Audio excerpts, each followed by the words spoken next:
Guys, ये है India की एक ऐसी चौकी जहां 3000 पाकिस्तानी सैनिक अपनी दुम दबा कर भाग गए। और ये तो कुछ भी नहीं, कहा जाता है कि पाकिस्तान की पूरी एक टैंक रेजिमेंट अपने टैंक छोड़कर हाथों में चप्पल लेकर भागने पर मजबूर हो गई। और तो और बॉर्डर मूवी भी इसी चौकी से इंस्पायर्ड है। तो क्या हुआ था उस रात, यही जानने के लिए मैं निकल पड़ा हूँ लोंगेवाला चौकी।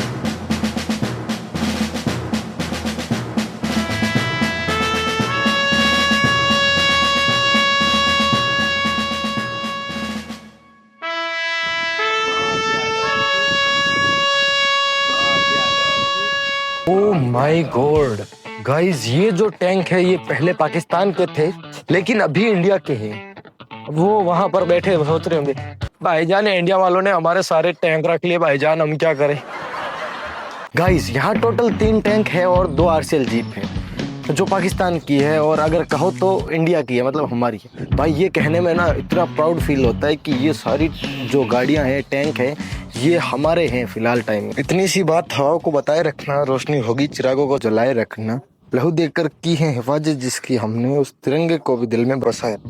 आय हाय हाय, क्या लाइन लिखी है। तो इस लाइन के लिए एक लाइक तो बनता है।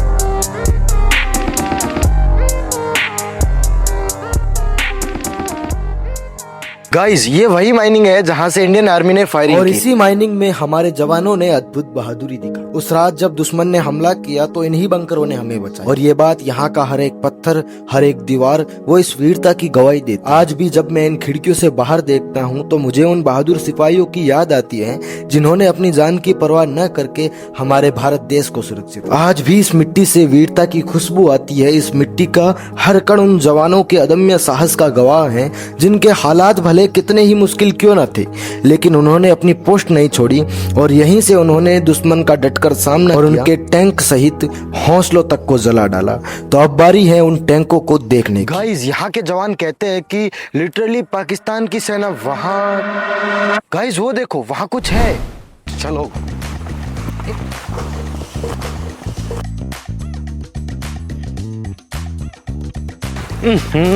ये तो कुछ समझ ही नहीं आ रहा है। गाइस, इसकी बिल्ड क्वालिटी कुछ ठीक नहीं लग रही है। भाई देखो भाई, इससे मजबूत तो हमारे इंडिया में टाटा की गाड़ियाँ होती है। बेसिकली इस पे क्या है ना कि सुबह जब एयरफोर्स आई थी जैसलमेर से तो उसने कुछ गोले वगैरह दागे होंगे, या फिर हो सकता है कि एंटी टैंक माइन से भी ये फटा था। पता नहीं भाई उस रात क्या क्या फटा होगा। इस टैंक को देखकर हम अंदाजा लगा सकते हैं कि भारत के सिर्फ 120 शेरों ने पाकिस्तान की 2000 सैनिकों की सेना का क्या हाल किया होगा। पाकिस्तान तो आज भी अपनी नापाक हरकतों से बाज नहीं आया है, लेकिन ये जले हुए टैंक उसके मुंह पर आज भी एक तमाचा बन के खड़े हैं।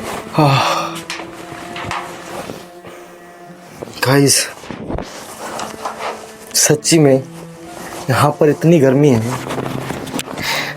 सैल्यूट है इंडियन आर्मी को जो इतनी गर्मी के अंदर अपने देश को बचाने का काम कर रही है। भाई हमारे कल के लिए वो अपना आज देती है। तो एक कमेंट इंडियन आर्मी के लिए जरूर होना चाहिए। हाजी तो सिगरेट सी। भाई ये भी फटा है यार, सोचो उस रात क्या क्या फटा होगा। चलो छोड़ो भाई, तुझे मूवी देखनी है यहाँ पर? और मूवी चल तुझे मूवी दिखाता हूँ।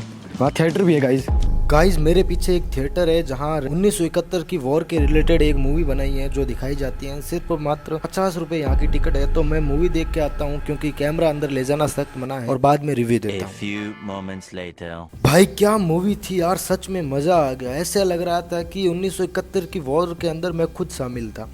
बिल्कुल रियलिस्टिक फील आ रहा था। कुछ सीन इसके अंदर बॉर्डर मूवी के थे और कुछ सीन इनके खुद के प्रोडक्शन हाउस के थे। भाई सच में मज़ा आ गया और वर्थ इट है। 50 रुपये के अगर 100 रुपये भी इस मूवी के ले रहे हैं तो कुछ ज़्यादा नहीं ले रहे। भाई मज़ा आ गया। सॉरी गाइज, आपको मैं मूवी तो नहीं दिखा पाया, लेकिन एक जगह ऐसी है जहाँ पर और मज़ा आने वाला है। वो है ये म्यूज़ियम। यहाँ पर रियलिस्टिक बंदूक और गोलियाँ रखी हुई हैं। मेरे सामने खड़ा ये फौजी सिर्फ एक प्रतिमा नहीं है, बल्कि उन सभी वीर जवानों का प्रतीक है जिन्होंने देश के लिए अपना सब कुछ न्यौछावर कर दिया। दिसंबर 1971 की रात लगभग 120 भारतीय सैनिकों ने मेजर कुलदीप सिंह जी चांदपुरी के नेतृत्व में कई गुना बड़ी दुश्मन सेना का सामना किया। संख्या कम था लेकिन हौसला सबसे बड़ा था। ये सिर्फ लोहे के हथियार नहीं है, बल्कि उस ऐतिहासिक लड़ाई की याद है। इन्हीं जैसे हथियारों के दम पर हमारे जवान पूरी रात उस पोस्ट पर डटे रहे। यहाँ रखे कारतूस और बम के गोले बताते हैं कि उस रात युद्ध करना कितना कठिन रहा होगा। हर गोली का इस्तेमाल देश की रक्षा के लिए हुआ था। आज भी ये चीजें हमें उस वीरता की याद दिलाती है जिसे कभी भुलाया नहीं जा सकता। यह जो एंटी टैंक माइन रखे हुए हैं, इसका काम दुश्मन के टैंकों को आगे बढ़ने से रोकना होता था। रेगिस्तान में टैंकों का हमला बहुत खतरनाक माना जाता है, लेकिन ऐसी माइन युद्ध में बहुत महत्वपूर्ण भूमिका निभाती थी। यहाँ रखे सैनिकों के हेलमेट और रेडियो सेट भी बहुत खास है। हेलमेट जवानों की सुरक्षा के लिए होता था और रेडियो के जरिए एक पोस्ट से दूसरे पोस्ट तक बहुत जरूरी जानकारी पहुंचाई जाती थी। युद्ध के समय सही समय पर मिली जानकारी कई बार पूरी लड़ाई की दिशा बदल देती है। कभी यही टैंक भारत की सीमा में बढ़ने की कोशिश कर रहे थे, लेकिन भारतीय सैनिकों ने उनका रास्ता रोक दिया और सुबह होते ही भारत की वीर सेना वायुसेना के हंटर विमानों ने मोर्चा संभाला, दुश्मन को भारी नुकसान पहुंचाया और इसके बाद युद्ध का रुख पूरी तरीके से बदल गया। यहाँ लगी तस्वीरें, पोस्टर और वीरता पुरस्कारों की जानकारी उन सैनिकों के सम्मान की कहानी सुनाती है। मेजर कुलदीप सिंह जी चांदपुरी और उनके अद्भुत नेतृत्व के लिए महावीर चक्र से उन्हें सम्मानित किया गया। उसके साथ लड़ने वाले कई अन्य वीर जवानों को भी उस साहस के लिए अलग अलग वीरता पुरस्कार मिले। जब आप इस पूरे वॉर मेमोरियल को देखते हैं तो महसूस होता है कि यहाँ सिर्फ हथियारों का संग्रह नहीं है।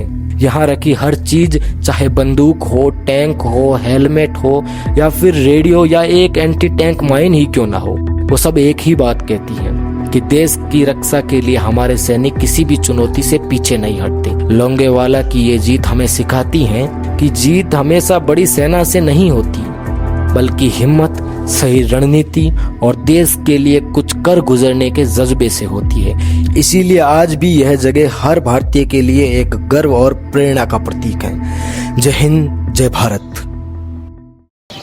गाइस, इस वीडियो को यहीं पे ख़त्म करते हैं। अगर आपको वीडियो पसंद आए तो लाइक ज़रूर कीजिएगा और हाँ, जब भी जैसलमेर की तरफ घूमने आओ तो कनोट लोंगेवाला ज़रूर आना, क्योंकि बहुत ही बेस्ट जगह है। इतिहास के बारे में जानने को मिलता है, चमत्कारिक शक्तियों के बारे में जानने को मिलता है और भारत की जो सेना है उनकी वीरता के बारे में जानने को मिलता है। चलिए मिलते हैं अगली वीडियो में, तब तक के लिए थैंक यू।